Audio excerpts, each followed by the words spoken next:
جب ہندوستان میں دین اسلام کمزور پڑ رہا تھا، جب علم دین کا چراغ بجھتا ہوا دکھائی دے رہا تھا، تب دلی کی گلیوں سے ایک ایسی آواز اٹھی جس نے پورے بر صغیر کی تقدیر بدل دی۔ ایک ایسا اللہ والا جس نے اپنا گھر چھوڑا، حرمین شریفین کی خاک چھانی، مکہ مکرمہ اور مدینہ شریف میں سالوں رہ کر علم حدیث حاصل کیا، اولیاء اللہ اور بزرگوں کی نگاہوں میں وہ مقبول ہوا، اور پھر ہندوستان لوٹ کر اس نے ایسا علمی انقلاب برپا کیا کہ آج صدیوں بعد بھی اس کا نام ادب سے لیا جاتا ہے۔ یہ صرف ایک عالم کی داستان نہیں، ایک محقق، ایک محدث، ایک عاشق رسول، ایک ولی اور ایک روحانی انقلاب کی تفصیلی داستان ہے۔ ہندوستان کی ایک ایسی مایہ ناز شخصیت جسے لوگ شیخ محقق حضرت شاہ عبدالحق محدث دہلوی کے نام سے یاد کرتے ہیں۔ آج کی اس ویڈیو میں ہم جانیں گے شیخ عبدالحق محدث دہلوی کی زندگی کے مختلف پہلوؤں کو، آپ کا خاندان، آپ کی جوانی، علم کی تلاش میں حرمین کی حاضری، آپ کے روحانی مرشد، آپ کا عشق رسول، آپ کا عشق غوث العظم، آپ کے علمی کارنامے، اور ویڈیو کے آخر میں ہم بتائیں گے آپ کے مزار شریف سے ظاہر ہونے والی وہ حیرت انگیز کرامات جسے سن کر آپ کا دل عقیدت سے بھر جائے گا۔ تو دوستو، اگر آپ بھی اولیاء کرام کی روحانی زندگی، کرامات اور اسلامی تاریخ سے محبت رکھتے ہیں تو ابھی ہمارے چینل کو ضرور سبسکرائب کر لیجئے، ویڈیو کو لائک اور شیئر ضرور کیجئے تاکہ اولیاء اللہ کی یہ روشن داستانیں زیادہ سے زیادہ لوگوں تک پہنچ سکے۔ تو آئیے اب شروع کرتے ہیں شیخ عبدالحق محدث دہلوی کی روحانی، علمی اور حیرت انگیز کرامات سے بھری زندگی کا سفر۔ حضرت شیخ عبدالحق محدث دہلوی رحمۃ اللہ علیہ کی پیدائش محرم کے مہینے میں 957 ہجری مطابق سن 1551 عیسوی کو دہلی میں ہوئی۔ آپ کا پورا نام شیخ ابو مجد عبدالحق بن سیف الدین دہلوی بخاری تھا۔ آپ نسلاً ترک تھے۔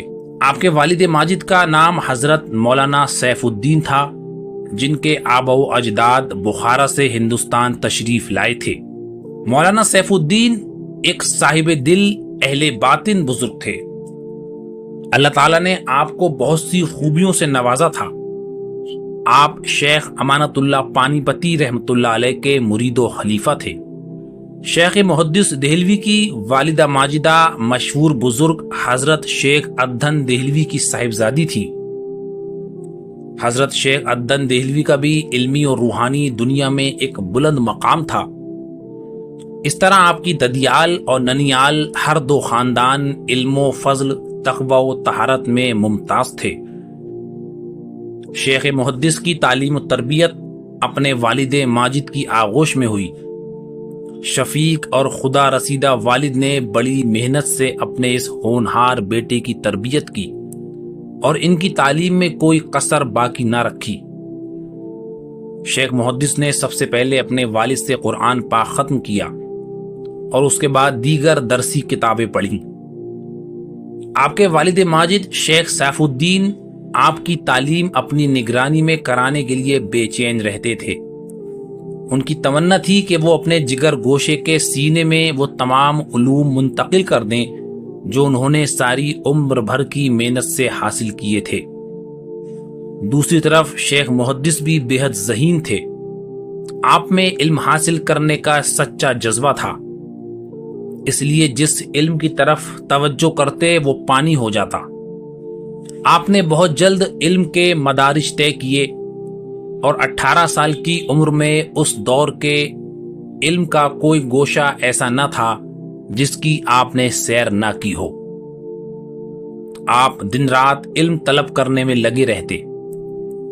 آپ خود فرماتے ہیں کہ بچپن میں میرا یہ حال تھا کہ مجھے نہیں معلوم کہ کھیل کود کیا ہوتا ہے، دوستی، آرام، نیند ان کے کیا معنی ہوتے ہیں۔ میں نہیں جانتا تھا کہ سیر و تفریح کیا چیز ہوتی ہے۔ علم حاصل کرنے کے شوق میں کھانا بھی کبھی وقت پر نہیں کھایا اور نہ کبھی پوری نیند لی۔ آپ کے مطالعے اور کتب بینی کے شوق کا یہ عالم تھا کہ کئی بار رات میں آپ کتاب پڑھتے ہوئے اتنا کھو جاتے کہ چراغ کی لو سے آپ کے امامہ اور سر کے بال جل جاتے۔ جب آگ کی گرمی دماغ کو پہنچتی تو آپ کو آگ لگنے کی خبر ہوتی۔ بچپن میں آپ کے والدین آپ کو کھیلنے کے لیے کہتے تو آپ فرماتے کہ اگر کھیل کود سے مقصد دل خوش کرنا ہے تو میرا دل پڑھنے سے خوش ہوتا ہے۔ آپ کی طبیعت اور ذہن ایسا اعلیٰ تھا کہ جس علم کی طرف آپ متوجہ ہوتے اپنی محنت و ذہانت سے اس میں کمال حاصل کر لیتے۔ علم کلام اور فلسفے میں آپ نے ایسا کمال پیدا کر لیا تھا کہ آپ کے استاد بھی آپ کی تعریف کرتے اور یہاں تک فرماتے کہ ہم تجھ سے مستفید یعنی فائدہ حاصل کرنے والے ہیں، ہمارا تجھ پر کوئی احسان نہیں۔ آپ کے والد ماجد چونکہ خود صاحب تصوف تھے، اس لیے آپ نے سب سے پہلے اپنے والد ماجد حضرت مولانا سیف الدین سے بیعت کی اور ان کی آغوش میں رہ کر تصوف و روحانیت کے اسرار و رموز سیکھے۔ والد ماجد کی صحبت اور تربیت نے آپ کو چھوٹی عمر سے ہی عبادت و ریاضت کی جانب مائل کر دیا تھا۔ آپ کے والد اکثر آپ کو وصیت فرماتے تھے کہ خشک ملا مت بننا۔ آپ نے اپنے والد کے حکم سے سلسلہ قادریہ کے عظیم بزرگ حضرت سید موسیٰ گیلانی رحمۃ اللہ علیہ کے دست حق پرست پر بیعت کی۔ حضرت سید موسیٰ گیلانی سلسلہ قادریہ کے عظیم مشائخ میں سے تھے، جن کا مزار شریف ملتان شریف میں ہے۔ آپ کی ذات میں وہ کشش تھی کہ جو آپ کی زیارت کرتا تھا وہ آپ کا ہی ہو جاتا تھا۔ آپ کے مرشد نے آپ پر خصوصی توجہ فرمائی اور آپ کو خلافت سے نوازا۔ عمر کے شروعاتی دور میں آپ کا رابطہ شاہی دربار سے بھی ہوا اور آپ نے کچھ عرصہ فتح پور سیکری میں گزارا۔ وہ دور بادشاہ اکبر کا دور تھا۔ اس کے دربار میں آپ کو بہت عزت حاصل ہوئی۔ اکبر کے درباری عالم فیضی سے آپ کے قریبی تعلق تھے اور وہ آپ کی بہت عزت کرتا تھا۔ لیکن جب اکبر کی گمراہی بڑھ گئی، اس نے شریعت کو بگاڑ کر ایک نیا دین ایجاد کیا اور اس کا نام دین الہی رکھا، تو ایسے خطرناک ماحول میں شیخ محدث جیسا عالم ربانی وہاں کیسے ٹھہر سکتا تھا؟ اس ماحول میں آپ کو سخت وحشت ہوئی اور آپ نے اکبر کے دربار کو ہی نہیں بلکہ سرزمین ہندوستان کو ہی خیر آباد کہہ کر حرمین شریفین جانے کا ارادہ کیا اور گجرات ہوتے ہوئے حجاز کی جانب روانہ ہوئے۔ گجرات میں آپ حضرت شیخ وجی الدین علوی رحمۃ اللہ علیہ کی خدمت میں حاضر ہوئے، جو اس وقت گجرات کے بڑے عالم ربانی اور عارف باللہ تھے۔ آپ نے ان کی خدمت میں رہ کر فیض حاصل کیا اور سلسلہ قادریہ کے کچھ اذکار کی اجازت حاصل کی۔ آپ کچھ عرصہ گجرات میں وہاں کے مشائخ و علماء کی صحبت میں رہے۔ اس کے بعد آپ حرمین شریفین کی زیارت کے لیے روانہ ہوئے۔ مکہ معظمہ پہنچ کر آپ نے وہاں کے محدثین سے صحیح بخاری اور صحیح مسلم کا درس لیا اور پھر حضرت شیخ عبد الوہاب متقی رحمۃ اللہ علیہ کی خدمت میں حاضر ہوئے۔ شیخ عبد الوہاب متقی کون تھے؟ ان کے بارے میں مختصر جان لیں کہ آپ ہندوستان کے ان بے مثال علماء میں سے تھے جنہوں نے مکہ معظمہ کے ایک گوشے میں بیٹھ کر ساری علمی دنیا کو اپنی جانب متوجہ کر لیا تھا اور اپنے علمی کارناموں کا سکہ حجاز، یمن، مصر و شام کے علماء سے منوایا تھا۔ آپ ہندوستان کے رہنے والے تھے لیکن ہجرت کر کے مکہ معظمہ تشریف لے گئے تھے۔ آپ سلسلہ قادریہ، چشتیہ، مدینیہ اور شاذلیہ کے عظیم بزرگ تھے اور مکہ مکرمہ میں رہ کر اپنے ظاہری و باطنی علم سے دنیا کو فیض یاب فرما رہے تھے۔ آپ کی شہرت دور دور تک تھی اور بڑے بڑے علماء آپ کی زیارت کرنے اور آپ کے درس میں شامل ہونے کے لیے آپ کی خدمت میں حاضر ہوتے تھے۔ حضرت شیخ محدث دہلوی قریب 3 سال تک مکہ معظمہ میں رہے اور یہ سارا عرصہ آپ نے حضرت شیخ عبد الوہاب متقی کی خدمت میں گزارا۔ آپ نے وہاں حضرت شیخ عبدالوہاب متقی سے بیعت کی۔ حضرت شیخ نے آپ کو علم باطنی کی تکمیل کرائی اور احسان و سلوک کی راہوں سے آشنا کرایا۔ آپ نے حضرت شیخ عبدالوہاب کی صحبت سے بہت فیض اٹھایا، ان کے ساتھ رمضان میں معتکف ہوئے اور حج بھی ان کے ساتھ ادا کیا، ساتھ ہی ان سے مشکات شریف اور تصوف کی دوسری کتابوں کا درس بھی لیا۔ آپ نے اپنے شیخ اور استاد حضرت عبدالوہاب متقی کی نگرانی میں کافی ریاضت و مجاہدات کیے اور سلوک و معرفت کی منزلیں طے کی۔ اس کے بعد آپ کے شیخ نے آپ کو سلسلہ قادریہ، چشتیہ، شاذلیہ اور مدینیہ کی خلافت عطا فرمائی۔ زیارت مکہ شریف کے ذکر میں آپ تحریر فرماتے ہیں، یہ فقیر جب مکہ معظمہ میں تھا تو رسول اللہ صلی اللہ علیہ وآلہ وسلم کے دولت قدے پر، جسے بیت خدیجہ کہتے ہیں، اور وہ مکہ شریف میں بیت اللہ کے بعد سب سے افضل مقام ہے، حاضر ہوتا تھا اور وہاں کھڑا ہو جاتا تھا اور فقیروں کی طرح چیختا تھا اور کہتا تھا، یا رسول اللہ کچھ عطا فرمائیے، یا رسول اللہ یہ فقیر آپ کا بھکاری ہے اور آپ کے دروازے پر حاضر ہے۔ جو کچھ اس وقت سوچتی تھی وہ طلب کرتا تھا اور دامن امید بھر کر واپس لوٹتا تھا۔ مکہ شریف کے بعد آپ مدینہ شریف کی زیارت کو تشریف لے گئے۔ رسول اللہ صلی اللہ علیہ وآلہ وسلم کی ذات سے آپ کو عشق تھا۔ جب آپ مدینہ شریف میں داخل ہوتے تو ننگے پیر ہو جاتے۔ مدینہ شریف میں آپ نے رسول اللہ صلی اللہ علیہ وسلم کی بارگاہ میں ایک قصیدہ لکھ کر پیش کیا جو فارسی میں تھا۔ جب اس شعر پر پہنچے، خرابم در غم ہجر جمالت یا رسول اللہ، خرابم در غم ہجر جمالت یا رسول اللہ، جمال خود نما رحم بجانے زار شیدا کن، تو آپ پر ایک رقت طاری ہو گئی اور آپ بے اختیار پھوٹ پھوٹ کر رونے لگے۔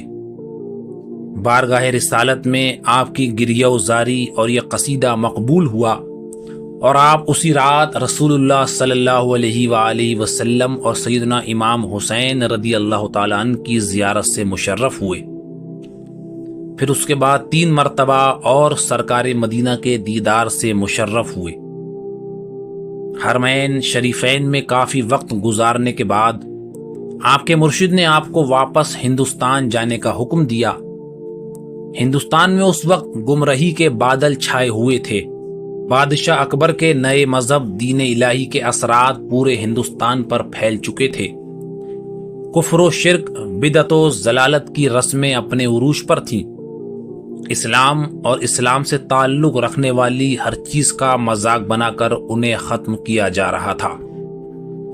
بہت سے علماء اکبر کے خوف سے اپنی زبانیں بند کیے ہوئے تھے اور مصلحت کی چادر انہوں نے اوڑھ لی تھی۔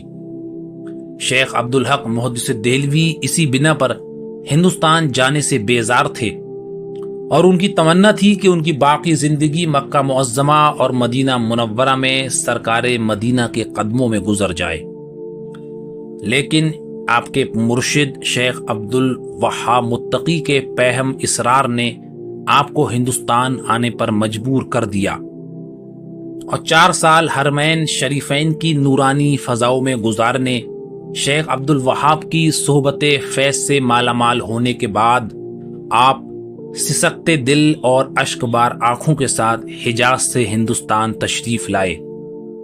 رخصتی کے وقت آپ کے شیخ نے آپ کو حضور غوث العظم کا جبہ شریف عنایت کیا اور ہندوستان میں آپ کو گوشہ نشینی کا حکم دیا، کیونکہ شیخ کامل کی دور رس نگاہیں ہندوستان کے نازک حالات کو دیکھ رہی تھیں اور آپ چاہتے تھے کہ درباری علماء اور عمرہ کے چنگل میں جانے کے بعد یہ جوہر نایاب ضائع نہ ہو جائے۔ اس لیے آپ نے شیخ محدث کو ہندوستان تو روانہ کیا، لیکن سب سے الگ تھلگ رہنے کی تلقین کی۔ اسی طرح آپ کے دور کے ایک اور مشہور بزرگ حضرت شاہ ابو المعالی قادری رحمۃ اللہ علیہ نے بھی آپ کو تنہائی اور گوشہ نشینی اختیار کرنے کا حکم دیا اور عمرہ کے میل جول سے اجتناب کرنے کی تاکید کی۔ حقیقت حال بھی یہی تھی کہ اللہ تعالیٰ کو شیخ محدث دہلوی سے دین متین کی جو خدمت لینا تھی اس کے لیے یکسوئی اور سکون ضروری تھا تاکہ آپ درس و تدریس اور تصنیف و تالیف کے ذریعے دین کی وہ خدمت کر سکیں جو اس وقت کی خاص ضرورت تھی۔ ہندوستان آ کر شیخ محقق نے اپنے شہر دہلی سے رشد و ہدایت کا سلسلہ شروع کیا اور یہاں اپنا مدرسہ قائم کیا۔ یہ شمالی ہندوستان کا پہلا مدرسہ تھا جہاں سے شریعت و سنت کی آواز بلند ہوئی۔ اس مدرسے کا نصاب دوسرے مدرسوں سے بالکل جدا تھا۔ یہ مدرسہ شیخ محدث نے اپنی زندگی کے آخری لمحات تک قائم رکھا۔ یہ مدرسہ کیول دہلی ہی نہیں بلکہ سارے شمالی ہندوستان میں ایک امتیازی شان رکھتا تھا۔ سینکڑوں کی تعداد میں طلباء یہاں سے فارغ ہو کر نکلے۔ اگر 16ویں 17ویں صدی عیسوی کی مختلف تحریکوں کا بغور مطالعہ کیا جائے تو یہ حقیقت واضح ہو جائے گی کہ اس زمانے کا سب سے اہم مسئلہ پیغمبر اسلام کا صحیح مقام اور حیثیت متعین کرنا تھا۔ تصور امام، عقیدہ مہدویت، نظریہ الفی، دین الہی، یہ سب تحریکیں پیغمبر اسلام کے مخصوص مقام و مرتبے پر کسی نہ کسی طرح ضرب لگاتی تھیں۔ شیخ عبدالحق محدث دہلوی کا سب سے بڑا کارنامہ یہ ہے کہ انہوں نے پیغمبر اسلام رسول اللہ صلی اللہ علیہ وآلہ وسلم کے اعلی و عرفہ مقام کی پوری طرح وضاحت کر دی اور اس سلسلے کی ہر گمراہی پر شدت سے تنقید کی۔ صرف اسی پر اکتفا نہیں کیا بلکہ انہوں نے اپنی تصنیفات میں جگہ جگہ اپنے ہم عصر مشائخ کو ان کے فرائض سے آگاہ کیا اور بتایا کہ شیخ کے لیے ضروری ہے کہ مریدوں کی باطنی اصلاح کو اپنی زندگی کا سب سے بڑا کام سمجھ کر انجام دیں۔ آپ کے روحانی مرتبے کا ذکر کیا جائے تو آپ اپنے وقت کے شیخ کامل تھے، لیکن کبھی آپ اپنی باطنی کیفیت کو ظاہر نہیں کرتے تھے بلکہ ہمیشہ درس و تدریس اور گوشہ نشین کو ہی پسند فرماتے تھے۔ ملا عبد القادر بدایونی آپ کے متعلق لکھتے ہیں کہ شیخ عبدالحق محدث دہلوی کا تصوف میں بلند درجہ ہے۔ آپ اپنے حال و کیفیت کو چھپائے ہوئے علوم رسمی پڑھانے میں مشغول ہیں۔ نہایت عالی ہمت آدمی ہیں، اس لیے وہ اپنے راستے پر استقامت و کامیابی سے بڑھتے رہیں گے۔ کلمات الصادقین میں لکھا ہے کہ ہندوستان لوٹنے کے بعد شیخ عبدالحق محدث دہلوی نے حضرت غوث العظم کے روحانی اشارے پر حضرت خواجہ باقی باللہ کے دستے حق پرست پر سلسلے نقشبندیہ میں بیعت کی اور ان سے روحانی تعلیم حاصل کی۔ شیخ محدث خود تحریر فرماتے ہیں کہ جب ہندوستان واپس آیا تو خواجہ محمد باقی باللہ نقشبندی کی خدمت میں حاضری کا موقع ملا۔ عرصے تک طریقہ خواجگان کی مشق کی اور ذکر، مراقبہ، رابطہ، حضور، یادداشت کی تعلیم حاصل کی۔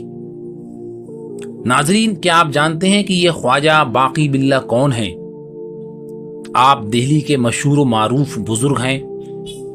آپ حضرت مجدد الفسانی کے پیر و مرشد ہیں اور ہندوستان میں آپ سلسلہ نقشبندیہ کے پیرانے پیر کہلاتے ہیں۔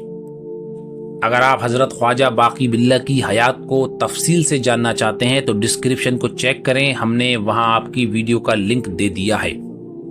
حضرت شیخ محدث دہلوی نے حضرت خواجہ باقی باللہ سے وابستہ ہو کر بہت فیض حاصل کیا۔ آپ نے بہت سے ظاہری و باطنی مسائل پر ان سے گفتگو کی اور ان کی رہنمائی چاہی۔ آپ کبھی ان کی بارگاہ میں حاضری دیتے تھے تو کبھی خط و کتابت کے ذریعے بھی ان سے رابطہ کرتے رہتے۔ حضرت خواجہ صاحب بھی شیخ محدث سے بہت محبت فرماتے تھے۔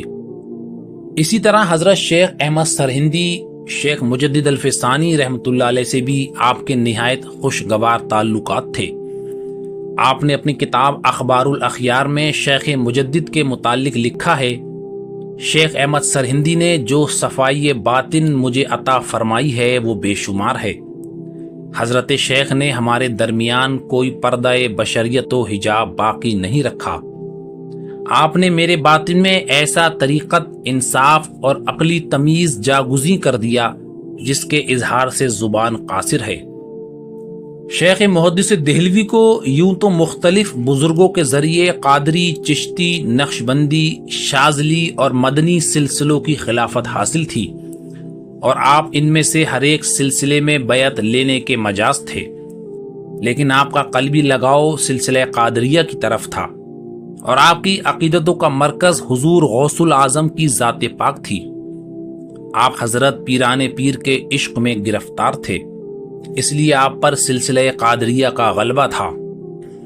زبدۃ الآثار میں آپ تحریر فرماتے ہیں کہ مجھے خواب میں حضرت غوث العظم نے رسول اللہ صلی اللہ علیہ وآلہ وسلم کے اشارے پر مرید کیا، اور مرید ہونے کے بعد حضور سرور کائنات صلی اللہ علیہ وسلم نے مجھے بشارت عطا فرمائی کہ تو بزرگ ہوگا۔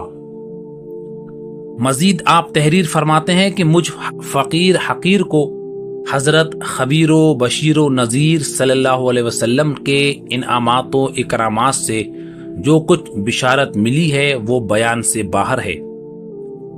حضور غوث اعظم کا نام سن کر آپ وجد میں آ جاتے اور آپ پر ایک کیفیت طاری ہو جاتی تھی۔ آپ اپنے نام کے ساتھ بھی صرف قادری سلسلے سے اپنی نسبت کا اظہار کرتے تھے۔ تحریر فرماتے تھے عبدالحق بن سیف الدین دہلوی وطنن، البخاری اصلاً، الترکی نسباً، الحنفی مذہباً، الصوفی مشرباً، القادری طریقتاً۔ ایک جگہ تحریر فرماتے ہیں کہ میں بے کس و محتاج بھی حضور غوث الثقلین کی پناہ کا طلبگار اور انہی کا درباری غلام ہوں۔ مجھ پر ان کی عنایت و کرم ہے اور ان کی مہربانیوں کے بغیر کوئی فریاد رس نہیں ہے۔ امید ہے کہ اگر کبھی راہ سے بھٹک جاؤں تو وہ میری رہبری کریں گے، اور اگر ٹھوکر کھاؤں تو وہ مجھے سنبھال لیں گے۔ آگے تحریر فرماتے ہیں کہ میری حالت یہ ہے کہ جس زمانے میں مجھے عقل و شعور نہ تھا، اس زمانے سے میں اپنے لوح دل پر پیران پیر حضور غوث العظم کا نام لکھتا ہوں۔ یہ آپ ہی کا فیض باطن ہے کہ جس نے میرے ظاہر و باطن کو محفوظ رکھا ہے اور اول سے آخر تک بچائے رکھا ہے۔ بادشاہ جہانگیر اپنی حکومت کے 14ویں سال کشمیر جاتے ہوئے جب دہلی آیا تو اس نے حضرت شیخ محدث دہلوی کی خدمت میں حاضری دی۔ شیخ محدث نے بادشاہ جہانگیر کو اس ملاقات کے دوران اپنی کتاب اخبار الاخیار پیش کی۔ بادشاہ نے اپنی کتاب تزک جہانگیری میں اس کا تذکرہ کیا ہے، اور آپ کی کتاب کے متعلق لکھا ہے کہ آپ نے یہ کتاب بڑی محنت اور تحقیق کے بعد لکھی ہے۔ ساتھ ہی اس نے شیخ محقق کے فضل و کمال کی بھی تعریف کی۔ شیخ محدث دہلوی نے اپنی زندگی کا حصہ گوشہ نشینی میں گزارا۔ علم دین کی اشاعت، درس و تدریس، تصنیف و تالیف، عبادت و ریاضت، یہی آپ کی زندگی کا حصہ تھا۔ نہ دربار شاہی سے تعلق رکھا، نہ کسی امیر و رئیس کے دروازے پر گئے۔ آپ خود تحریر فرماتے ہیں علم حاصل کرنے کے شوق اور محنت کے باوجود نماز، وظیفے، شب بیداری، مناجات وغیرہ میں فطری طور پر بچپن ہی سے اتنا مشغول تھا کہ لوگ حیرت کرتے تھے۔ اب بھی اللہ کے فضل و کرم سے شب بیداری کا شوق ہے، اور اس راہ میں مجھے کافی نعمتیں ملی ہیں، اور اس وقت پہلے سے زیادہ محنت و ریاضت اور تعلیم و استفادہ میں مشغول ہوں۔ گوشہ تنہائی میں پڑا ہوں، دنیا کے نیک و بد سے مجھے کوئی واسطہ نہیں، اور لوگوں کی دوستی اور دشمنی سے میرا دل خالی ہے، اور نحوی جملوں، زید و امرو کے قصوں سے میں علیحدہ ہوں۔ پروردگار کا شکر ہے کہ اس نے مجھ غریب کو اپنے ذوق و شوق کی اس حالت سے مالا مال کیا ہے کہ میرا دل اور میرا تمام وقت اس کے حضور میں مشغول رہتا ہے۔ حضرت شیخ عبدالحق محدث دہلوی رحمۃ اللہ علیہ کو ایک یہ امتیازی شان حاصل ہے کہ آپ نے آدھی صدی سے زیادہ درس و تدریس اور علوم حدیث کی اشاعت کو جاری رکھا۔ آپ کا قلم عمر بھر قرآن و حدیث کے اسرار اور ان کے حکم کی تشریح و تحقیق میں چلتا رہا۔ ایک ایسے دور میں جبکہ دین کمزور حالت میں تھا، بے دینی اپنے عروج پر تھی، علم حدیث شمالی ہندوستان میں تقریباً ختم ہو چکا تھا، شیخ محدث نے اپنی پرخلوص جد و جہد سے اس کو اثر نو زندہ کیا۔ آپ نے حدیث کی کتابوں کو فارسی میں ترجمہ کر کے انہیں عوام تک پہنچایا، کیونکہ ان دنوں فارسی لوگوں کی زبان تھی۔ آپ نے حدیث کی مشہور کتاب مشکات شریف کی فارسی میں شرح لکھی جو بہت مقبول ہوئی۔ آپ نے حجاز میں رہ کر وہاں کے علماء سے جو کچھ سیکھا تھا اس کا نچوڑ ہندوستان میں پیش کیا، اور علم حدیث کے سلسلے میں بیشتر روایتیں آپ نے قائم کی جن پر بعد کے بڑے بڑے علماء نے پوری طرح عمل کیا۔ آپ ہی کی ذات سے علم حدیث ہندوستان کے گوشے گوشے میں پھیلا۔ آپ کی علمی خدمات اور تصنیف و تالیف کا دائرہ صرف علم حدیث تک ہی محدود نہیں تھا، بلکہ کل اسلامی علوم پر آپ کی گہری نظر تھی، اور آپ نے ہر علمی گوشے میں اپنی تحریری نقوش چھوڑے ہیں۔ آپ نے تفسیر، تجوید، قرآن و حدیث، عقائد، فقہ، تصوف، اخلاق، اعمال و اوراد، فلسفہ و منطق، تاریخ، سیر و تذکرہ، علم نحو، ترجمہ نگاری، شاعری و ادب، ہر موضوع پر تقریباً 100 سے زیادہ کتابیں تحریر فرمائیں۔ ان میں سے بہت سی کتابیں شائع ہو چکی ہیں اور بہت سی ابھی شائع نہیں ہوئی ہیں۔ آپ کی مشہور کتابوں میں مدارج النبوت، اخبار الاخیار، شرح مشکات، جذب القلوب، زبدۃ الآثار، آداب الصالحین، تکمیل الایمان وغیرہ ہیں۔ ان میں سے بعض کے اردو میں ترجمے بھی شائع ہو چکے ہیں۔ حضرت شیخ محقق دہلوی کے 3 فرزند تھے جن کے نام ہیں شیخ نور الحق، شیخ علی محمد اور شیخ محمد ہاشم۔ آپ کے تینوں فرزند اپنے زمانے کے زبردست عالم دین اور عارف تھے۔ ان میں سے آپ کے سب سے بڑے بیٹے شیخ نور الحق ہر لحاظ سے اپنے والد کے جانشین اور ان کے کمالات کے وارث تھے۔ آپ نے بہت سی کتابوں کے ساتھ صحیح بخاری شریف کی مکمل شرح بھی تصنیف فرمائی۔ شیخ محدث دہلوی آپ کو اپنا وجود ثانی فرماتے تھے۔ بیان کیا جاتا ہے کہ شیخ محدث دہلوی نے اپنی حیات میں ہی اپنا مقبرہ تعمیر کرا لیا تھا۔ کتاب مرآت الحقائق میں لکھا ہے کہ بادشاہ شاہ جہاں کے سپہ سالار محبت خان نے یہ مقبرہ شیخ محقق کی حیات میں ہی تحریر کرایا تھا۔ جب وہ تیار ہو گیا تو شیخ محدث دہلوی کو خبر پہنچائی کہ مقبرہ تیار ہے، تو آپ نے فرمایا کہ ہم بھی تیار ہیں۔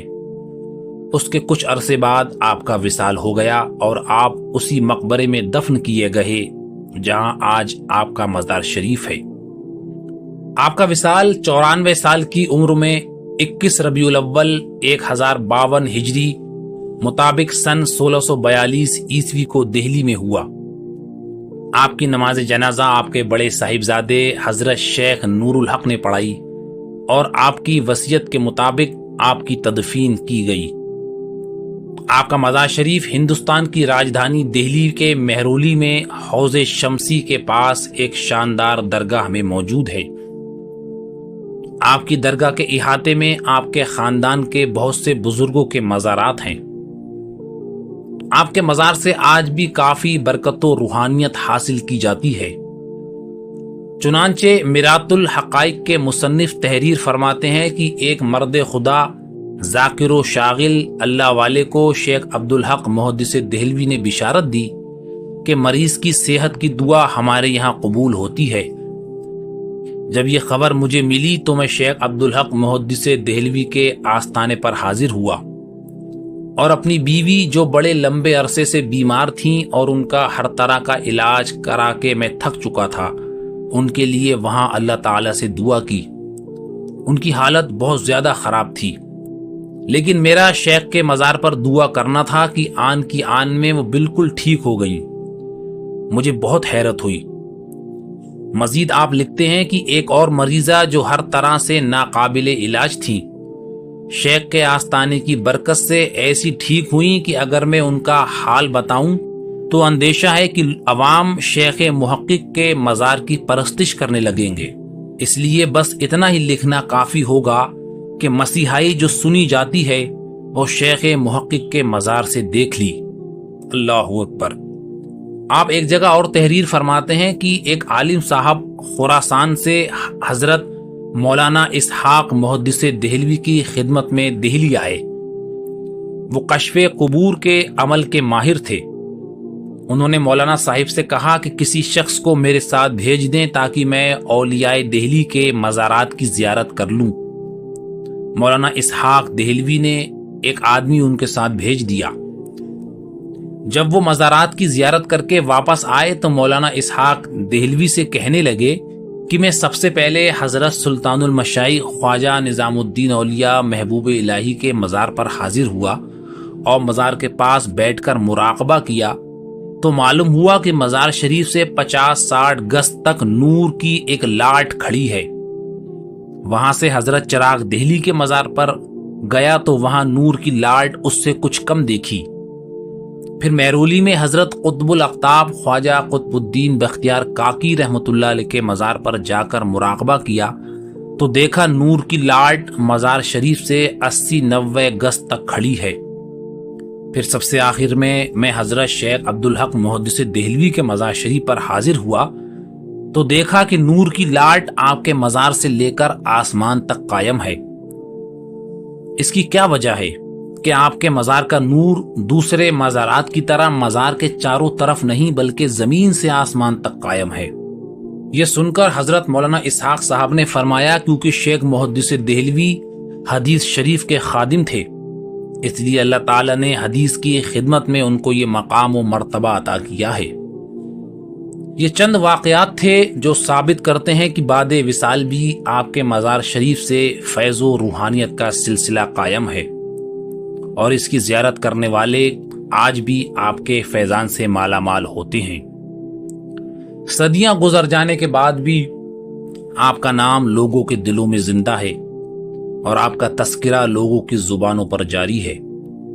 آج بھی دہلی جیسے بڑے شہر میں لوگ دور دور سے آپ کے مزار کو ڈھونڈتے ہوئے آپ کے در پر حاضر ہوتے ہیں اور آپ کے مزار کی زیارت سے اپنی آنکھوں کو ٹھنڈک پہنچاتے ہیں۔ اللہ تعالی ہمیں اور ہر ایک عقیدت مند کو حضرت شیخ عبدالحق محدث دہلوی رحمۃ اللہ علیہ کے فیضان باطنی سے مالا مال فرمائے اور ان کے آستانے کے نور کی خیرات سے ہمارے دل و نگاہ کو روشن فرمائے، آمین۔ ویڈیو لائک کریں، شیئر کریں، کمنٹ میں اپنی رائے لکھیں اور چینل کو سبسکرائب کریں تاکہ آپ کو ملتی رہے ایسی ہی نایاب ویڈیو۔ دعاؤں میں ضرور یاد رکھیں۔ جلد انشاءاللہ پھر ملاقات کریں گے کسی اور اچھی ویڈیو کے ساتھ۔ اللہ حافظ۔